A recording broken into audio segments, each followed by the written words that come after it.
Hey there, it's Mark Yagi. Welcome back to the channel. And I've gotten a few requests over the last few days to talk a little bit more about Nvidia. Although right now our Tesla stock trade is killing it. And I remember I told you on Tesla it was going to go back and fill that gap. Well, it filled the gap yesterday. So I'm not always trying to be right. It's just that sometimes you start to recognize these patterns and you can anticipate them. We sold kind of deep in the money just in case it got filled into that gap. And it sure did, and we got a bunch of juice to do it. So the Tesla trade is working out well. But I want to answer a couple of the people's questions about Nvidia.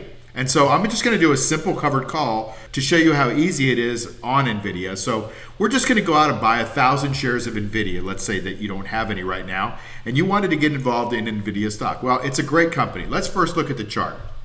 So looking at the chart, you can see that we had this little smooth thing going on, and then it broke out in January, and it just kind of went crazy for basically the last 7, 8, 9, 10 months. All right, so it's gone from 50 to 144. So it's basically tripled, okay?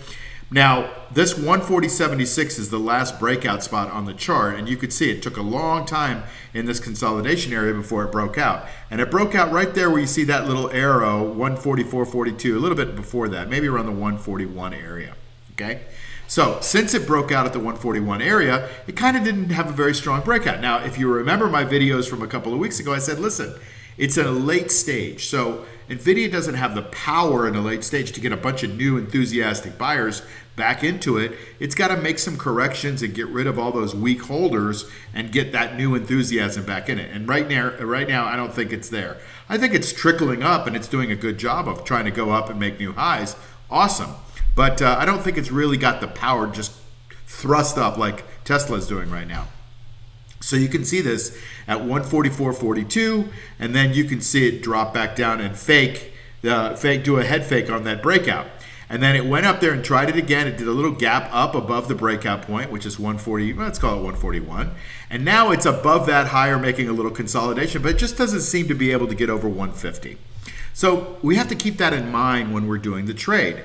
And so I'm not bullish that it's going to go to 160 or 170 within the next few days. So I want to see if I can make some money if it doesn't do that.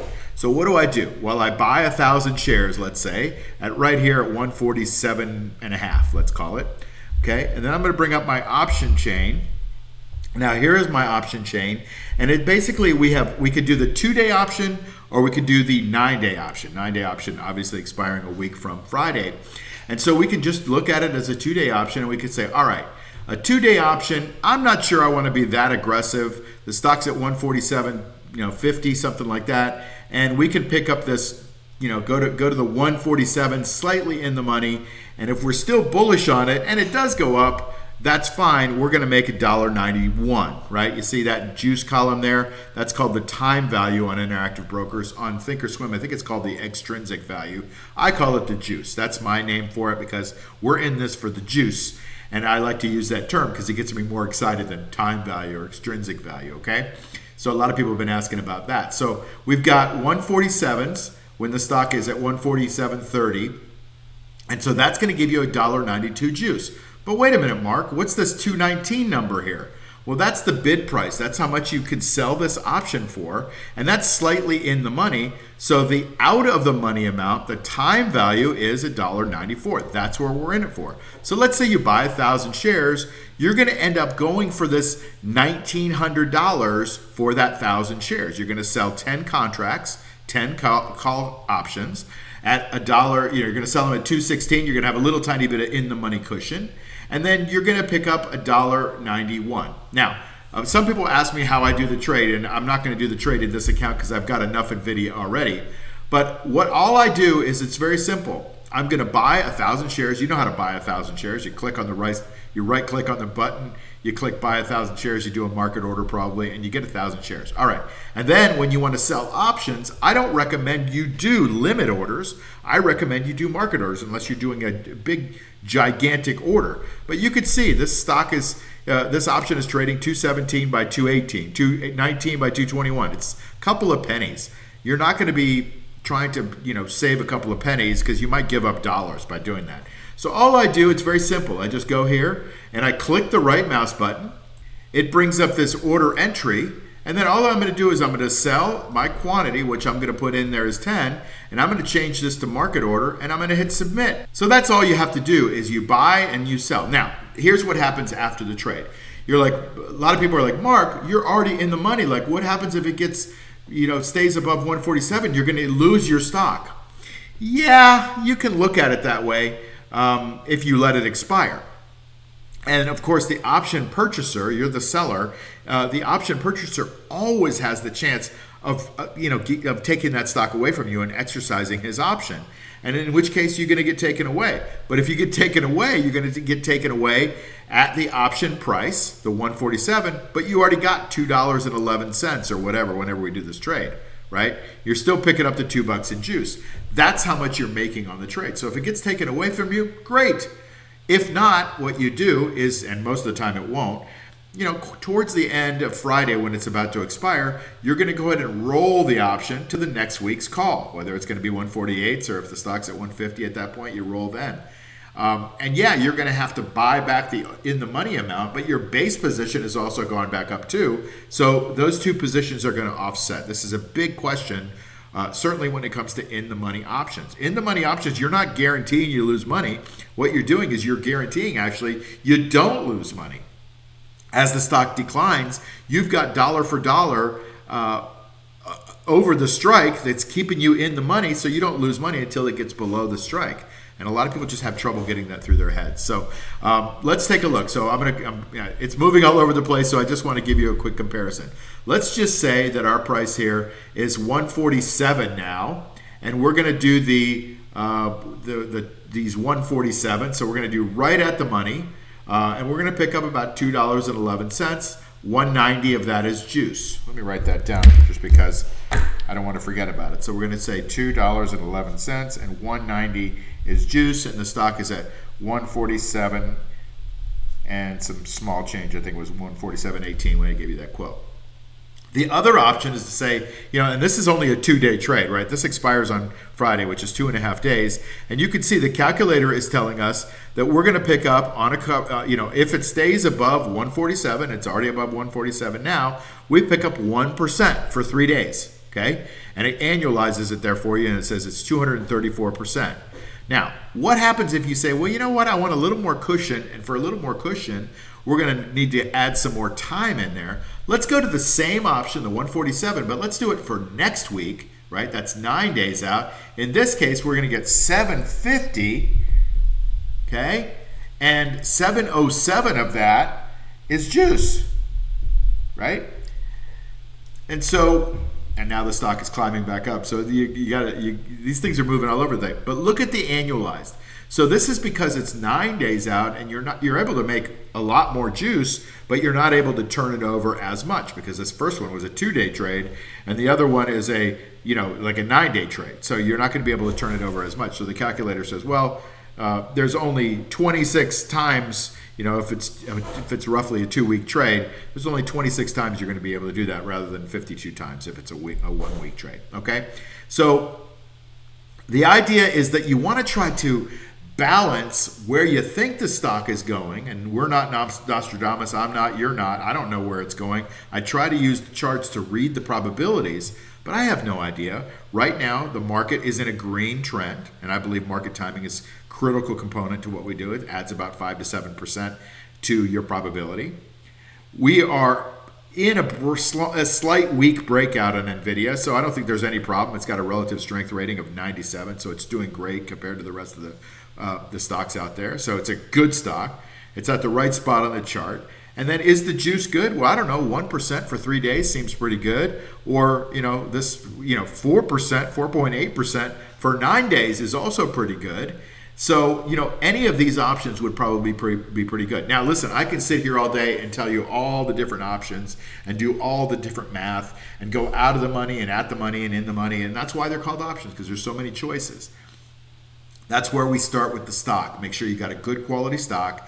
Make sure you're in a good market. Make sure the stock is at the right spot on the chart, because if it's not, now you're going to be swimming upstream. You don't want to do that. And then you get to kind of decide, where is my strike price going to be best for where I think the stock is going to go? If I think the stock is going to be the same, and I'm kind of making that assumption for everything, if I think it's going to be the same, well, am I happy with making 4.81% for the 9-day period that I've got going on. If not, I can adjust it. I can say, you know what, maybe it's going to go down and I'll do these 144s and I can get 3.75%, which is 151% annualized. Pretty good too, right? Or I could say, you know what, I think it's going to go higher, because a lot of people are like, well, you only should sell calls. This is my making fun of people that say other things about me. Well, you should only sell calls. People laugh at me. Do I sound like that? But anyway, let's say you think the stock is going up 5 points and it's going to go to 152.50. That's cool. Maybe you're smarter than I am and you know where the stock is going. I have no idea. But this is a 6.88% return there, and that's 278% annualized. Of course, to get that whole return, it's got to go to the 152.50. If it doesn't, you're only picking up $5 in juice versus being able to pick up, the 147s. You're picking up about $7 in juice. I like the cushion. I like to be conservative. I like to preserve my capital if I can. And if I don't think a stock is on a breakout, like the Tesla I alluded to earlier, with a lot of enthusiasm on the breakout and a lot of juice, by the way, then I'm just going to look at it, maybe play it at the money, or maybe even slightly out of the money. The choice is up to you. That's the beautiful thing about options. They give you all kinds of choices and ways to make money. And if you stick to a trading plan, and I always say this, everybody needs to have a trading plan. If you stick to that trading plan and you do this over and over again, I know 1, 2, 3, 4% doesn't sound like a lot, but it's a lot. If you can continue to do it over and over again. Now, the deeper you go in the money, okay, the better the chance you have of collecting the juice that's on the screen. Let me show you what I mean, and I'll let you go in a second here, okay? So let's say we're here at the 147s. We get $1.90 in juice right now, okay? But if we go to the 144s, we only get an 80 cents worth of juice, right? We get about half the juice. Instead of $1.90, we only get about 85 cents, okay? So it's about half. But the cool thing is we get all this cushion. Like the stock has to go down to 144, right?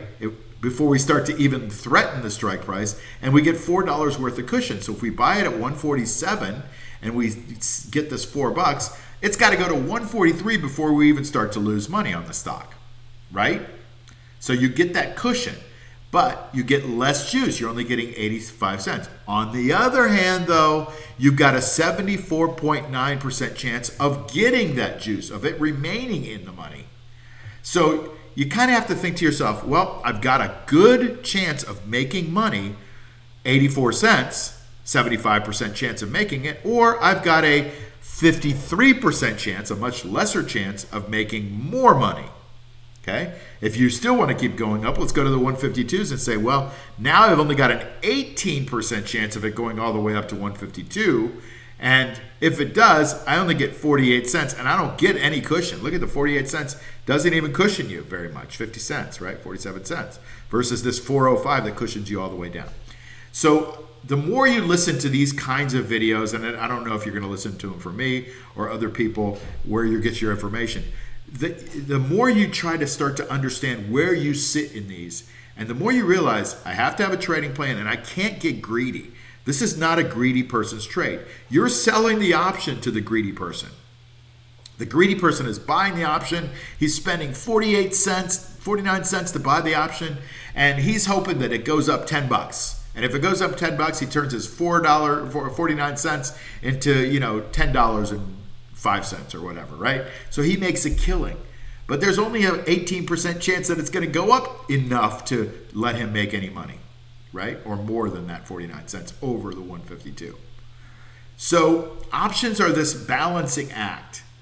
And you've got to learn to understand them. Now, maybe you already learned them, and hopefully now you're driving in the different ways to look at things. So anyway, I'll wrap up here. I hope that was helpful. I wanted to answer a few of the comments that people have asked. How do you do different Nvidia options? I think I've showed you there are several ways that you can go to it. The 147s, either for this week or next week, are the ones I would probably settle on. I generally like at the money or a little bit out of the money in a market that's running up. Now listen, once you do the trade, what happens after with your trade adjustments, your defensive strategies, your mindset, that's where the money is made in the system. It's not in picking the option and buying the stock and selling the call and doing nothing. There's some management that you may have to do after you do the trade. So that's where the real money is made, is that we want to lessen the amount of losses that we have short term, these little losses when the stock goes below the strike price. We want to lessen that amount, and we want to kind of increase the number of times that we are successful. And what we mean by successful is the number of times that we're over our strike at or near expiration, so that we can roll to the next week and the week and the week and the week after, and just keep making that money over and over again. Listen, I've got a portfolio that I have on my website that does this strategy. It's mostly on Tesla. And it went from 111,000 to like 758,000, back down again. So the possibilities of you being able to make a lot of money using a system similar to this in covered calls is there. Okay, the possibilities are there. And so I want you to know that it's possible. Okay. But you've got to master yourself. You got to master your mind. You got to have some kind of system. I don't care if you get the system from me, get it from somebody else, but you have to have some way of trading. And I highly recommend you do that. But anyway, listen, I hope this was entertaining and informative and educational. And I'll see you on the next video. Take care. Bye.